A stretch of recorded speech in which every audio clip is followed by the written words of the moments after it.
Okay. Good morning, ladies and gentlemen. Good morning. My name is Surain Victor, and I'm very happy to be here. This will be our fifth coffee conversation.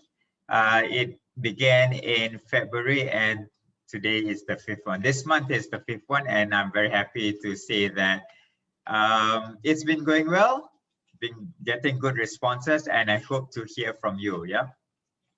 Right. So just to see who's around, from my side, the name list that was given to me is Nordiana, Nash, Mika. Good morning, Mika. Jessica, Atika, and Karen. So in the name list, I see Mika, Katie Lim, and Atika Tauhid. And the rest of the organizers. So good morning to you, ladies and gentlemen. It's a beautiful weather here in Subang, where I'm from. Do let me know where you're from, and do let me know how are things over at your side. Yeah.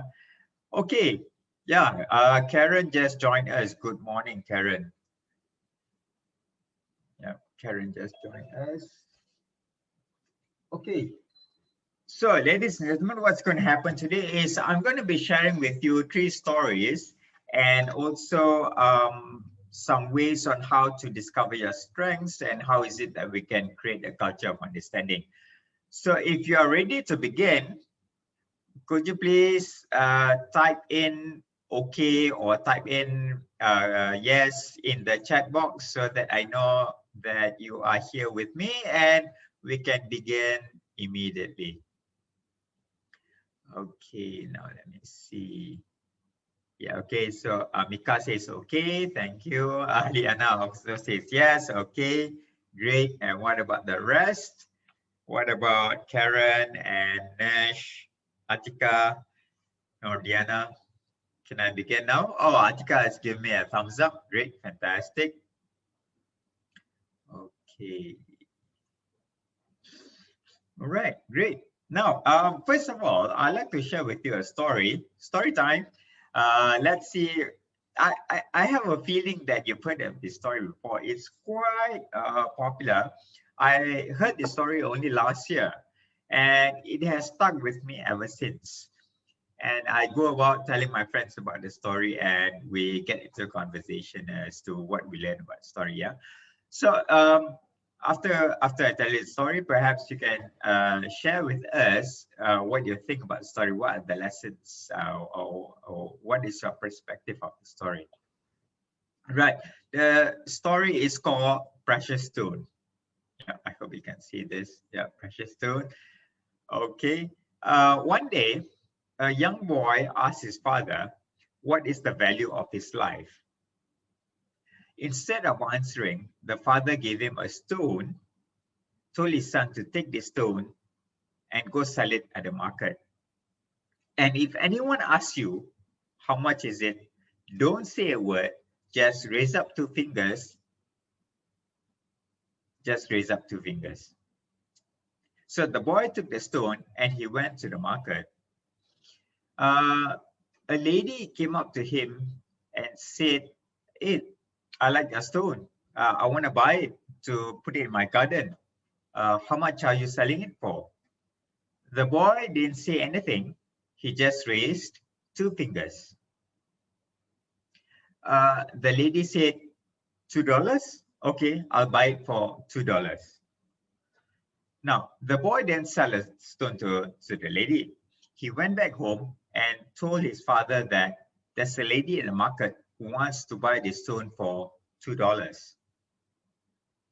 Now, the father then told him to take the stone, the same stone, and to a precious stone or rare gems and stone collector. Yeah. So he went to the precious stone store and he showed the owner of the stone. And the owner said, "Oh, this stone is rare. Where did you find it? How much are you willing to sell it for?" The boy didn't say anything and just raised two fingers. The man said, $20? Okay, I'll buy it for $20. but the boy didn't sell the stone to the guy. So he went back home. He was amazed because the lady at the market said $2. The guy at the store said $20. And he told his father about it. The father didn't say anything. Instead, he told his son to take this stone to a museum and show it to the museum curator. And if anyone asks you for the price, don't say a thing, just raise two fingers. So the boy, once again, he took the stone, the same stone, to the museum. He showed it to the museum curator. And the guy went, "Oh, wow, this is one of the most precious stones that I've ever seen. Where did you find this? And how much are you willing to sell it for?"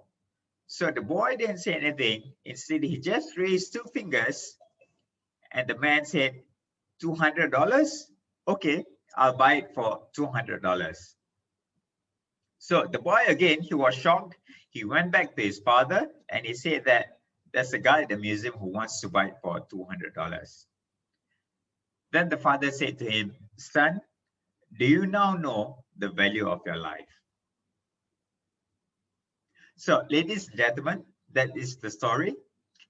Let me know what you think about it, or what are the lessons that you think you can derive from it, or whether you've heard of the story before.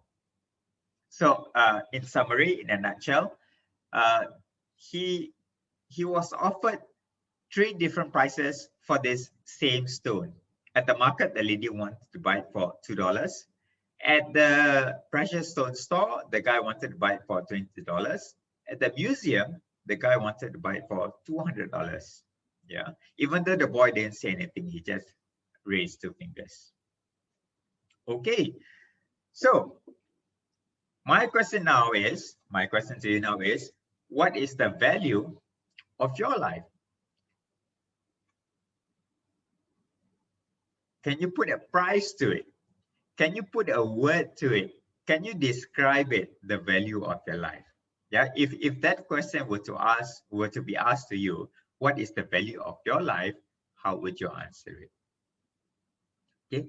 Now, when I came across this story, I thought about, how would I know what is the value of my life? So instead of thinking, now, how would I know the value of my life in terms of price, in terms of dollar and cents, in terms of ringgit, that will seem, I would say, quite impossible.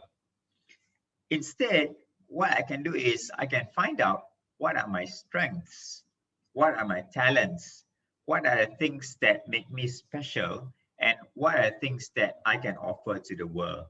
Yeah, in return of perhaps a salary.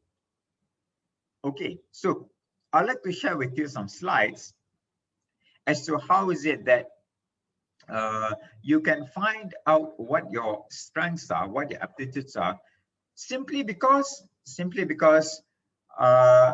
then that will give you a sense of appreciation. Yeah, the Malays call it tak kenal maka tak cinta. In English, the direct translation is don't know, therefore don't love. Yeah. So I believe that when you know more about yourself or more about something, you tend to appreciate it more. And when you appreciate it more, you tend to have more confidence in it. You tend to like it or love it even more. Yeah. Correct me if I'm wrong. Perhaps you have a different perspective. But coming from my background, in terms of my training, um, one of the things that will greatly increase your self-esteem, yeah, is how you view yourself, how well you know yourself. Yeah, right. So let me share with you just a few slides. I see that there's some more participants. Now we have 10 participants. Good morning, ladies and gentlemen. Let me see what are the names here. We have Norman. Okay, we have Patrick. Good morning, Patrick, and Satya Nai. Good morning, Satya. Okay, here you go. Some of the slides. Share with you. Okay.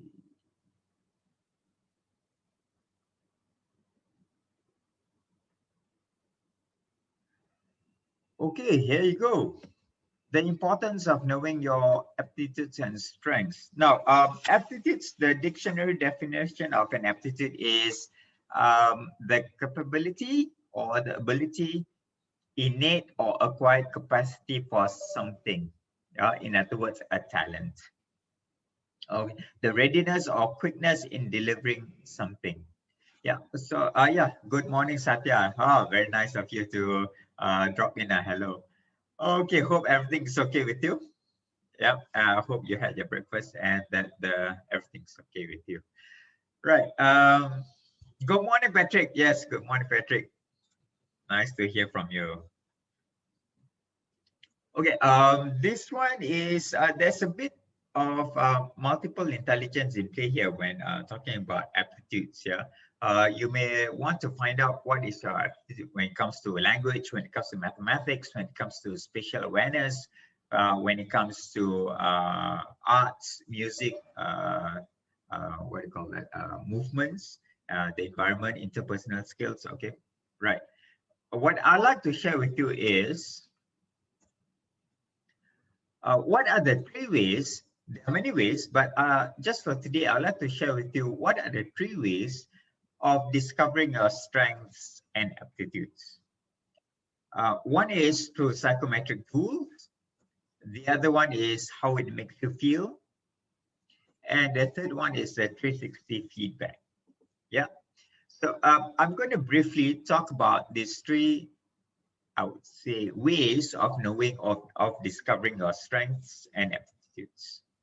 Okay, the first one, psychometric tools. Some of the psychometric tools that I use for myself and for my participants would be the DASC, the Myers-Briggs, the Big Five, which is made popular by this guy, Jordan Peterson. IWAM, Inventory for Work Attitudes and Motivation. The Four Temperaments, the Thomas Kuhlman instrument to know what is your conflict management style, emotional intelligence, Belbin's team rules. You have psychometric tools for people assessing your people skills, your communication skills, and your there's also a tool called Clifton Strengths Finder, and there's many more. Okay, now one thing about these tools, in some literature, it's called test. Yeah, the DISC test, the MBTI test, the EI test. I don't really agree with it. I don't use the word test because the word test, there is what is associated with a test is whether you fail or whether you pass. How high you score and how low you score. I would prefer to use the word assessment because it is giving you your DNA, your makeup, your unique combination of traits and characteristics. Yeah. So whether it's Belbin, whether it's MBTI, whether it's JSC, whether it's Thomas Kuhlman, it's not to say that okay, you pass or you fail, but it's to say that okay, this is your makeup. You behave this way because yeah, your areas of improvement will be so and so. Okay. Now, these psychometric tools are readily available on the internet. There's online assessments, and it will give you your results and description. One thing about doing it yourself, meaning say doing it online, yeah, yes, you get the results, you get a bit of description, but it's just something for you to read. I would recommend that you do the psychometric assessments, all these tools, along with either a coach, a counselor, a psychologist, someone who's trained and certified, so that the person can give you more explanation that is suited to your context, yeah, to your specific scenario, to your workplace, at home, very specific to your industry, to your position, yeah.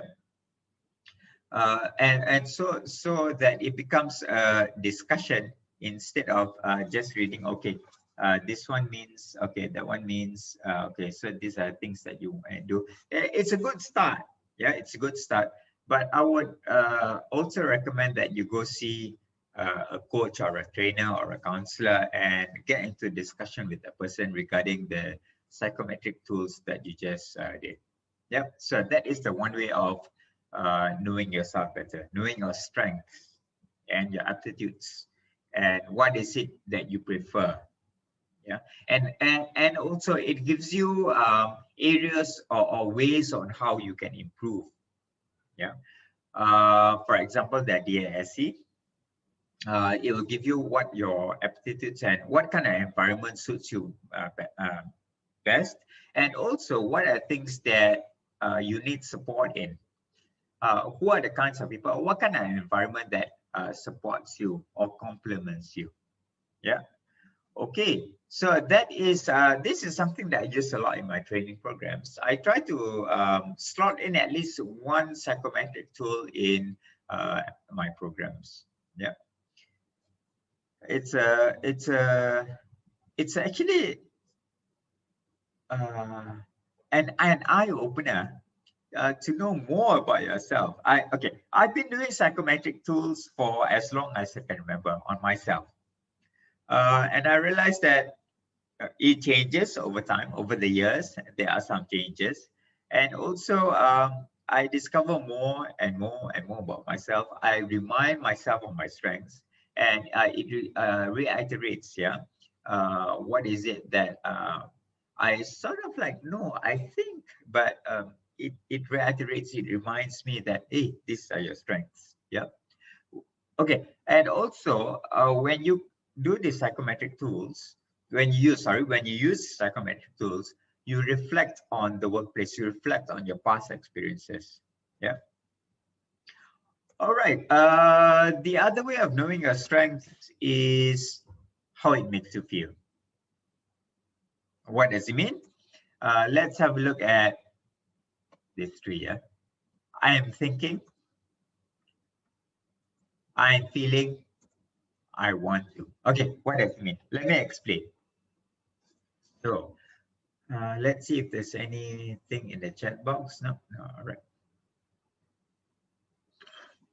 Okay, so reflect on activities or tasks that strengthens you, whereby when you do that particular job role, when you do that particular, carry out that particular responsibility, when you carry out that particular task, you are thinking, I can't wait to start. This is fun. I could do this for a very long time. This is my calling. What are the examples here? This is perfect for me, and it's hard to stop me.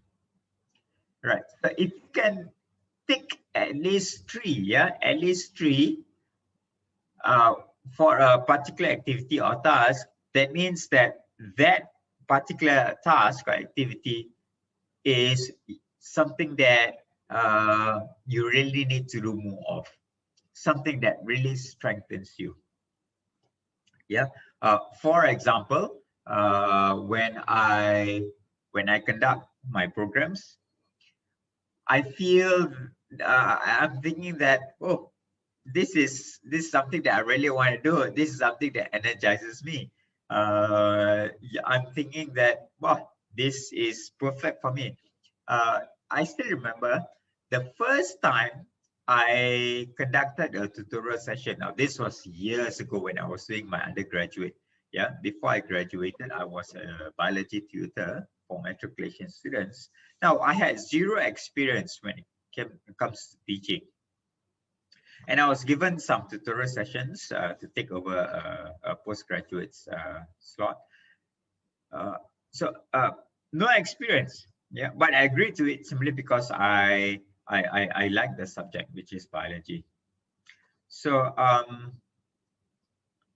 I went into the classroom, and the moment the class started, I was I would say, for lack of better word, possessed. I felt that, oh, something took over me, and I just started teaching for that 1 hour. I felt so good. And when I stepped out of the classroom, yeah, after my first ever tutorial session in my life, I thought to myself, hey, this is for me. I really like what I'm doing. Yeah, I feel good. So if you can tick three or more of these statements, then you know that this activity, this task is something that strengthens you. Whether you're an engineer, whether you're a nurse, whether you're a manager, whether you are in operations, in management, in administration, um, what are things that you do that makes you think this way? Yeah, then you know that yes, this is the thing for you. It could not be everything in your role and responsibility, but try to pick out one or two things. I'll give you some examples. Okay, and then also when I'm doing this particular task or activity that strengthens me, I'm feeling, yep. Are you feeling powerful? Are you feeling passionate? Are you feeling euphoric, enthusiastic? Are you, does it feel natural? You're not forcing yourself to do that particular task or activity. It feels like it's flowing out of you. Uh, the concept is flow is made famous by this guy, Mihaly Csikszentmihalyi. Yeah, he wrote about being in a state of flow, whereby when you do that particular task or activity, you tend to lose track of time. You tend to be in a state of trance, but highly focused. Okay. Do you feel that what you're doing is smooth? You feel confident doing it? Okay. The third one is when I'm doing this particular task or activity, yeah, that strengthens me. I want to find a way to do more of it, learn more about it, find role models, and look for people that are really good at it. So if you can take two or more, then you know that that particular task or activity strengthens you. Okay, so what you do is that you get a flashcard or you get in your notebook or in your journal, in your diary, yeah, uh, come up with a strengthener statement, yeah, a strength card if you use a card. Otherwise, you can just keep it down in your diary or your organizer. Um, you write down what are the tasks or activities that makes you feel strong, that makes you feel excited, that makes you feel that you want to do more of, that makes you feel authentic, that makes you feel I can do this every day or every week or every month. Yeah, write it down. For example, perhaps you're in HR. Yeah, you feel strong when you interview someone who excels at his or her job and explore why he or she excels. Yep. This could be something that really makes you feel excited, really makes you feel that you're in a state of flow, makes you feel that, hey, I wouldn't mind doing this again and again and again. Now, this will be your strengthener statement. Yeah. Okay. The other example will be, I feel strong when, perhaps you are a project manager and you present to your team, yeah, on a subject that you really know a lot about, you prepared well, and you know that this presentation will help the company's mission. Yep. Okay. Third example I have is this. For example, I feel strong when perhaps you are more into doing analysis. You like to look at graphs and charts, and you like to compile and synthesize and present data information using reports, graphs, tables, and charts in your reports. Yeah, it could be that this is your aptitude, this is your strength, right? So, do I have any examples? Yes. Okay.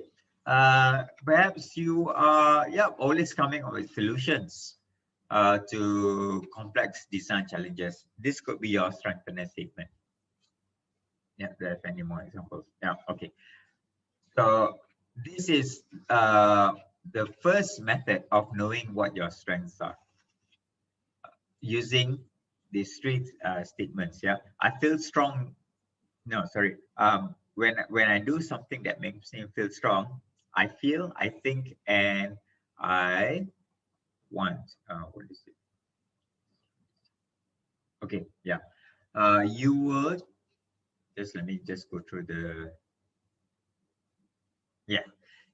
Step number 2 is that when you do something that makes you feel strong, you are thinking, you are feeling, and you want to. Right? Okay. Now let's carry on. The third way is to do 360 feedback. This one requires you to interact with your colleagues, your supervisor, your manager, your subordinates, maybe your coach. Maybe at your company you have a coach, or you have a what do you call that, in-house trainer. Yeah, you can ask your clients, you can ask your customers as well. So some of the questions that you can ask people for feedback to know what your strengths are would be, how can I get better? What are some of the things which you think I'm good at? Yeah. What skills can I further develop? What advice would you give me to help me improve my communication? Yeah. And how else can I prepare myself for upcoming projects? Okay. Right. So far, any questions? So if you want any of the psychometric tools, do let me know. I can give it to you. I can give you my email address, or you can give me your email address, and then I can give you this psychometric tool, or I can give you the website where you can do this online assessment, and then you read the results yourself. And if there's anything that you need more explanation of, you can just let me know. Yeah, that is one of the ways. Okay. Mhm. The third, okay. Oh, that's it. All right. Okay, let me stop sharing slide. You right. So once again, just to see whether we are on the same page, on the same wavelength. The topic for today is precious stone. Uh, the importance of knowing your strengths, your aptitudes, and how is it that we can create a culture of understanding. So why is it that you want to find out your strength? Is so that you can uh, do more of it, do more of something that makes you feel excited, makes you feel enthusiastic, makes you feel looking forward to go to work or to do that particular task or activity. Yeah. Now, don't just reflect on your workplace, reflect also on the other aspects of your life. So, when it comes to your leisure activities, what are things that makes you want to do it over and over again? Is it fishing? Is it reading? Uh, um, is it cycling? Is it meeting up with friends? Is it going out for movies? So find out what is it that you like to do, and that will be your source of motivation, something that you can fill up, I would say, your motivation jar. Yeah, yeah, your fuel to keep you going in other areas of life as well. Right. Okay. uh, Also, I'd like to repeat that tak kenal maka tak cinta. The more you know about yourself, yeah, the more you tend to appreciate yourself, and the more you appreciate yourself, the more confident you are. Yeah, the higher your self-esteem. Okay, now back to the story of um, the precious stone. Yeah, if those of you remember the story that I shared with you. So, how would you know what is your value? Uh, Psychometric tools. How is it, what do you think about it, how does it make you feel, yeah, and also 360 feedback. So those are some of the ways of knowing your strengths. Now, On the other hand, if you are, I would say, someone who is experienced, someone who is perhaps a manager, or you're a team leader, you have quite a number of working experience with you, and you already have developed these people skills, yeah, intuition. You can more or less read people. Then what you can do is that you can help your subordinates, or you can help other people discover their strengths. Yeah. Okay. Now, how many of you think back about your primary school, secondary school, or perhaps your university life? Yeah. Think back of a teacher who recognized your skills and talents, or your strengths, or your positive behavior, and encourage you to keep it up or to do more of it. Yeah. Do you have such a teacher, whereby he or she recognize your skills, your talents, your positive behavior, and he or she encourage you to do more of it? Does anyone come to mind? Any of the teachers or lecturers come to mind? Yeah. Now, how did that person make you feel? Yeah. My example would be my English and my biology teacher back in high school. Yeah. They really encouraged me, and they I would say, yes, they complimented on my good work, but more than that, I believe I felt that they were authentic when they said that, hey, uh, Surain, you are good in so and so, in this and this and that, and keep it up, do more of it. I would like to see you do more of it, and I think that you can be better at it. Okay. On the other hand, think about a teacher who pointed out your flaws and mistakes and punished you without putting in the effort to explain things to you. Do you have such a person, such a teacher? Yeah. How did that person make you feel? My example will be my history and my Bahasa Malaysia teacher. Yeah, back in high school. Now, this is what my Bahasa Malaysia teacher told me. Yeah, I still remember. This was years ago when I was in high school. I was in Form 5. She said this, yeah, Surain, cikgu dah tak tahu nak buat apa dengan awak.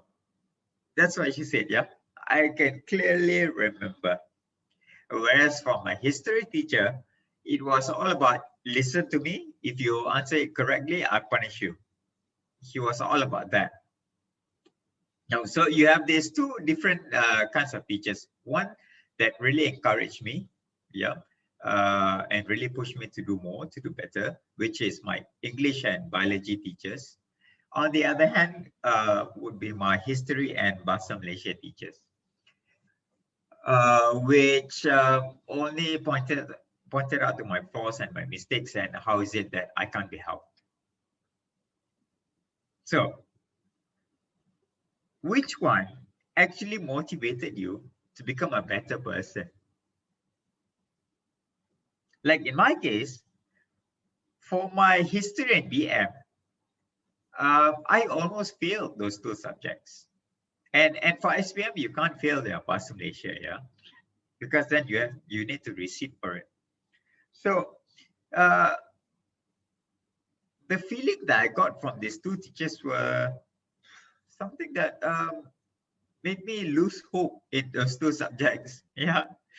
Only now do I appreciate history and languages, and more specifically Bahasa Malaysia. Yeah. It was after school when I came across other people and when I read other literature and watched documentaries, History Channel. Whereas for my English and my biology teacher, because of what they said, I scored A1 for those two papers in my SPM. And I went on to become a biology tutor. I went on to continue reading and writing, yeah, using English more and more. And because of my love for English and biology, I became a public speaker. I became a petroscience blogger, and I also conducted science workshops. So can you see the impact of how these two teachers encouraged me and pushed me? In other words, they saw my strength, they saw my kecenderungan, my attitudes, and they encouraged me even more. Yeah. So perhaps you may not know what your strength is. Therefore, you can ask other people, hey, what do you think my strengths are? What do you think I did well? What do you think that I can do better next time? Yeah. Once you know your strengths, yeah, again, I'd like to repeat this over and over again. Once you know your strengths, what your aptitudes are, what are your inclinations, it will greatly increase your confidence. And also, it will guide you to what kind of career, what kind of environment, what kind of industry suits you the best. Perhaps if any one of you here who just started working, just graduated and just started working for a few years, maybe you're still searching, you're still looking. But once you have 5, 7, 10 years of work experience, you find that, hey, these are my strengths, these are my talents. Yeah. So I want to find projects, I want to find work, companies or industries that I can really fit in, that can really uncover more of my strengths, or that I can put my strengths to work. So today's talk is actually heavily influenced by this book, Go Put Your Strengths to Work. Yeah. So over the years, I found out more about my strengths. So I channel my energy, I channel my efforts into finding work, finding assignments, projects that enable me to put my strengths to work. Yeah, to express my strengths. Yeah, yeah, of course, but it takes experience, and also it takes a lot of what do you call that? Reflecting. It takes a lot of time and effort to conduct these psychometric tools. Yeah, and also to digest it, to understand it, to know more about your strengths. All right, so that is when you can position yourself in a place whereby people value you more. Remember the stone? At the market, it was only $2. At the precious stone store, it was $20.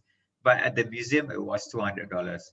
Because how it was viewed, how precious was the value, was viewed differently by different individuals, different environments.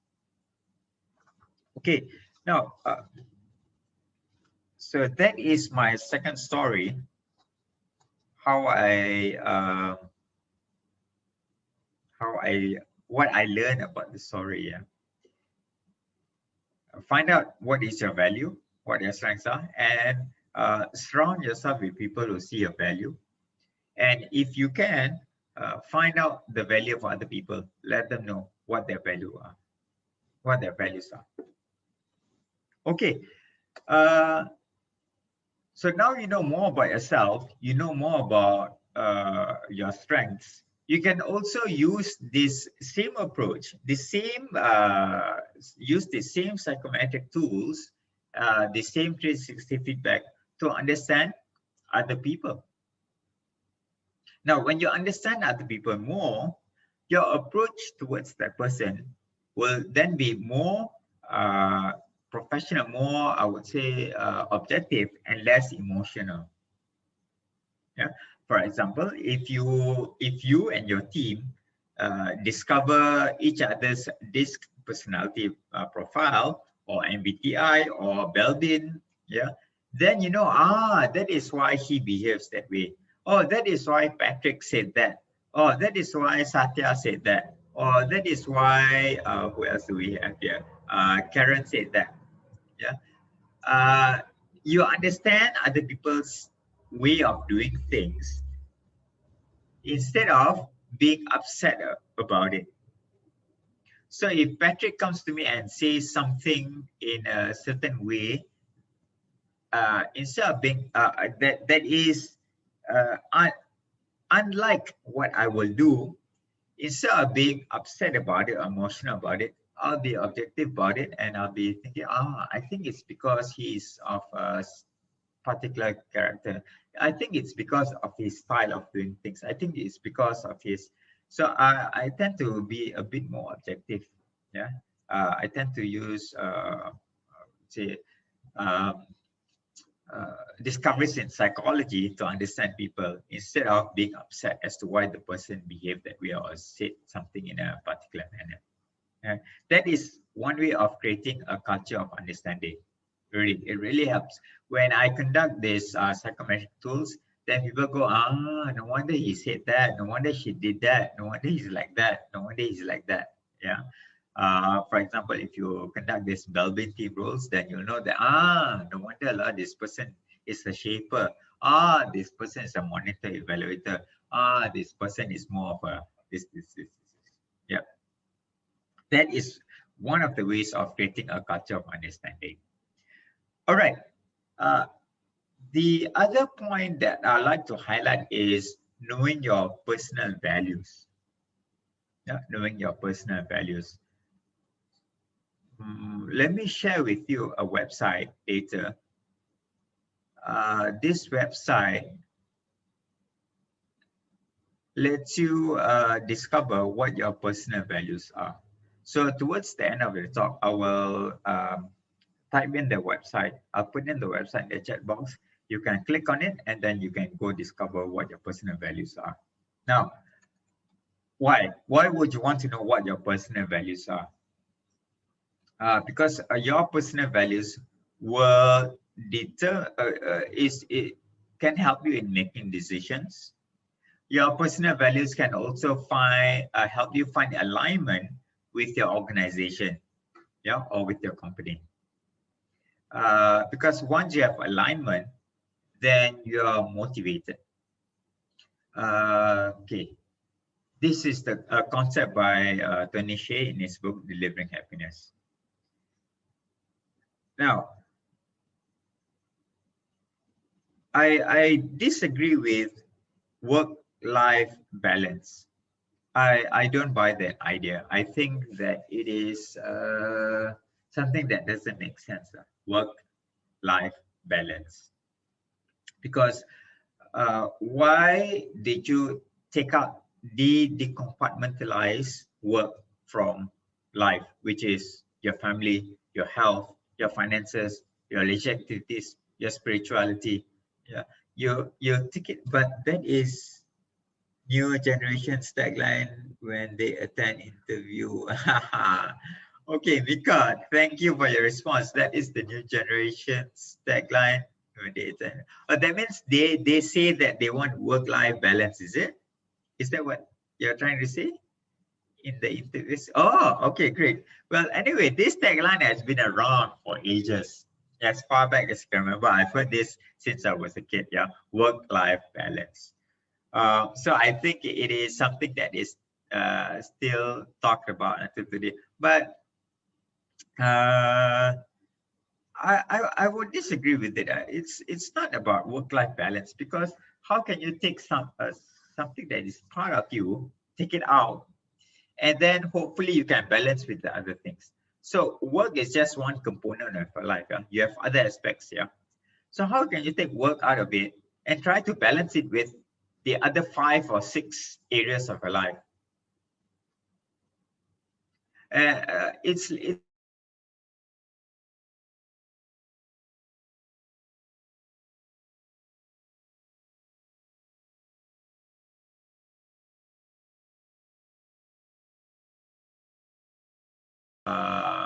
chicken and say carbohydrates, chicken balance. Yeah, to me, it doesn't really make sense. Why do you need to take it out, decompartmentalize it? Instead, what you can do is that you can say work-life integration or work-life alignment. How is it that you can align your work with your other areas of life? Yeah, that is something that I would say is a bit more digestible, and it makes more sense. So personal values helps you align with your company. For example, if I value learning, if I value knowledge, I value teaching, yeah, then I would find a company or an organization which also values education, learning, and teaching, which will be either a school, a college, an academy. Yeah, so there's alignment there. See whether your personal values aligns with your company's values.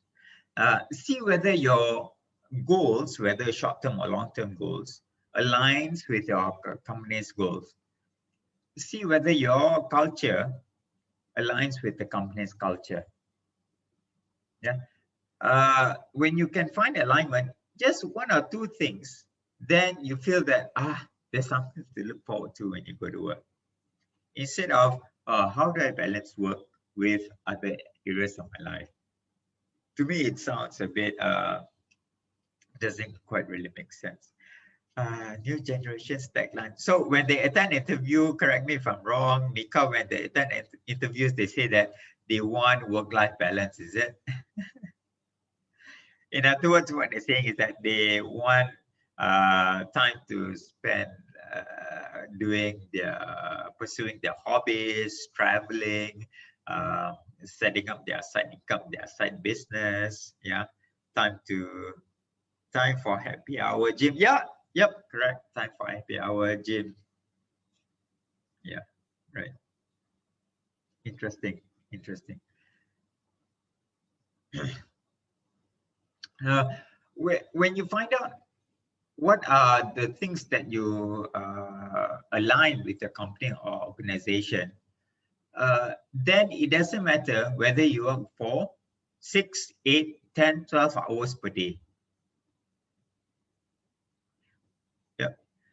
No, so that is, I would say, the advantage of finding alignment instead of trying to find balance. Because when you find balance, you talk about the hours. Look, I only want to work 6 hours. I only want to work 8 hours. I only want to work 4 hours because I want to balance it with the other areas of my life. Then it becomes a matter of how many hours. But when you find alignment, then it doesn't matter whether it's 2 in the morning or whether it's 7 in the morning or whether it's 4 hours, 5 hours. For you, it's, hey, I want to get this done. I want to do this. Yeah, because this is what I value. This is what I like. This is what I look forward to. I would say that would be a better approach. Okay, now personal values. Yeah, find your personal values so that you can find alignment, and also personal values can help you make decisions. Let me give you an example. Yeah, Google's ideological echo chamber. I don't know whether you've heard of it. Some people call it Google memo conflict, Google memo crisis. Yeah. Okay. Now the story is, for those of you who don't know, the story is this guy James Damore. He was an engineer, a software engineer with Google. So one day he attended a seminar, a diversity seminar, which talked about inclusion. Yeah, which talked about the distribution of men and women in certain positions in Google. So after the seminar, he was asked for feedback. Now, being an engineer, that's one thing I like about engineers. Yeah, their feedback is all about facts. It's all about data. They're very straightforward. I like engineers. So what James Damore did, he gave a 10-page feedback, yeah, which is based on science. Okay, but one thing about his feedback, some people didn't like it. Some people thought that he was being sexist, that he was biased, and there's a lot of stereotyping. So it created a bit of it rocked the boat. It created a bit of what do you call that, anger. It created a lot. It upset a lot of people because in his feedback, in his memo, he gave the reasons why is it that men tend to do better in STEM, science, technology, engineering, and mathematics. Yeah. Why is it that 80% of the tech positions in Google are held by men? And why is it that 75% of leadership positions are held by men?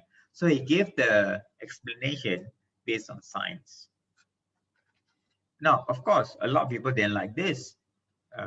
People thought that, hey, this is sexist, this is bias. So there was an uproar.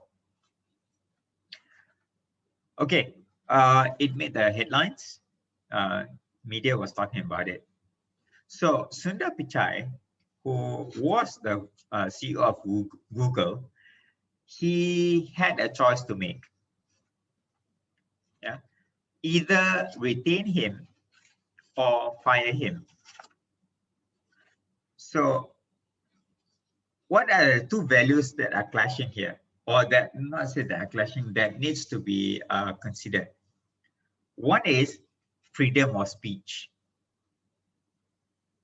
Yeah, Sundar Pichai needs to take into account that, hey, our company values freedom of speech. We value your opinion. On the other hand, our company also values workplace harmony. Yeah.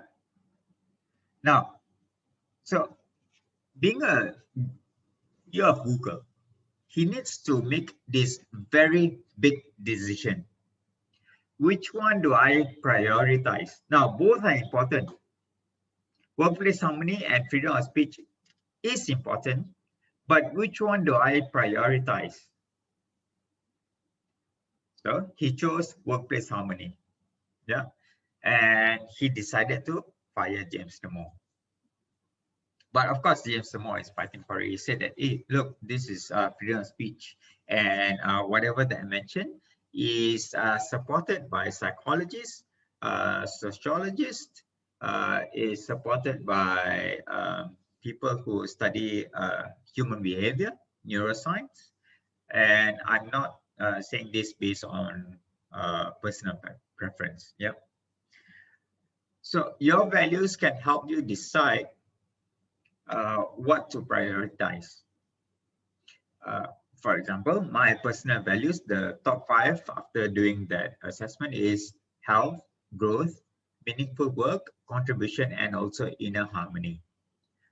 So what are things that I do that has my personal values embedded in it?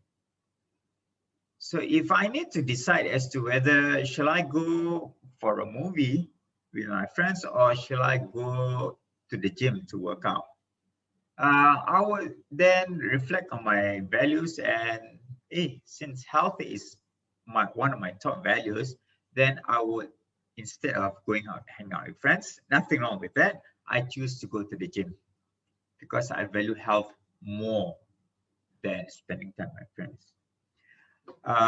Okay, these two things I would really recommend. Finding out your strengths, using the 360 feedback, psychometric tools, and also using the statement card. And also knowing your personal values. This can really make you feel good about yourself, and it gives you clarity as to what you want to do, what you want to do more of, and what is it that you want to prioritize. Right? So, ladies and gentlemen, Those are the 3 stories that I shared with you. The precious stone, the story about my school teachers, yeah, the ones who encouraged me, motivated me, pushed me to do better at English and biology, as opposed to the teachers that demotivated me when it came to history and Bahasa Malaysia. And also the third story of this Google's ideological echo chamber. How is it that values can help you make decisions? In the case of Sundar Pichai, the CEO of Google, he needed to prioritize workplace harmony over freedom of speech. Right? So if you have any questions regarding how you can create a culture of understanding at your workplace, do let me know. Yeah, perhaps you are a manager or you're a team lead or you're in HR and you want to create a culture of understanding between your colleagues, between your teammates. We can talk about it. Or if you yourself, personally, individually, you want to know what your strengths are, what your aptitudes are, please, all the psychometric tools. Again, yeah, don't look at it as a test. It's not a test, it's an assessment. It's to give you your makeup, your fingerprint, your DNA, which is unique to you, right? Okay, no closing. Okay, right. Now, before we end, there are 2 more things that I'd like to share with you. One is the website. There are plenty of websites out to find out what your personal values are. But I find that this website is quite quite simple, easy to do, and you can do it over and over again to get an average result. Yeah, simple, straightforward, easy. Okay, where is it? To everyone. Okay, there you go. That website, click on it, and it will lead you to a page to find out what your personal values are. Right, ladies and gentlemen, the other thing that I would like to say is we, Excel Academy, we are going to have our Thrive Reloaded. Yeah, our Thrive Reloaded, which is happening on the, let me check, what is the date? On the 17th. On the 17th.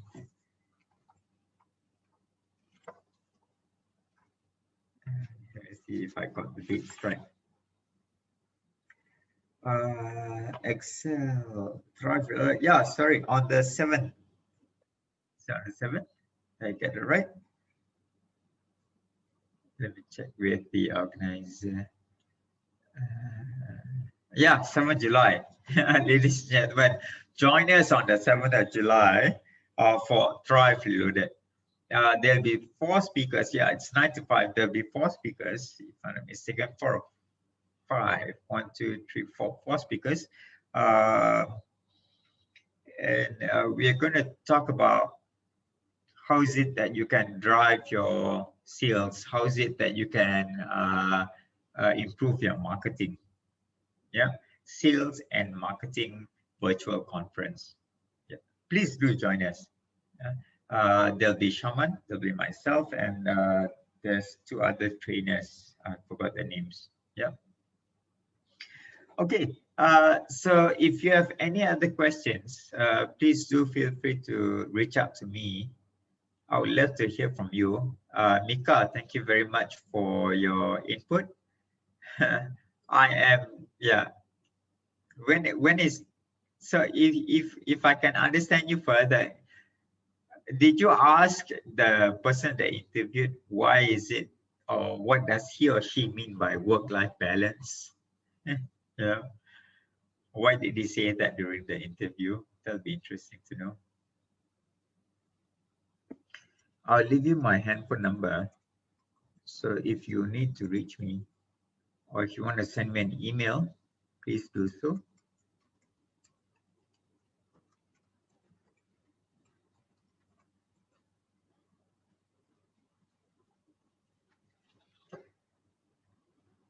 Okay. Any questions? No? If there are no questions, then I will say thank you very much, Diana, Rozia, Saiful, Jessica, Satya, Karen, Mika, and Atika for joining us today for this coffee conversation. Knowing your strengths and how is it that you can create a culture of understanding at the workplace. Yeah. Please feel free to reach out to me. I would love to hear from you. If there are no other questions, let me see. No, if there are no other questions, then I wish you all the best. Enjoy the rest of your day, and I'll see you soon. Yeah, please do join us for Thrive Reloaded on the 7th of July. Yeah. Okay. Thank you very much. Thank you, Mika. Thank you. Oh, my name is not Suresh. My name is Surain. Karen. Thank you, Karen.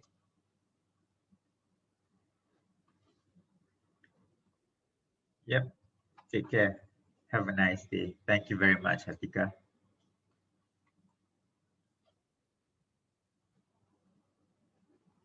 Bye.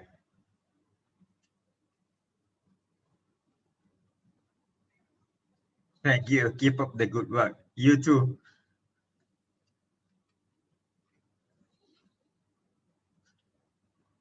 Okay.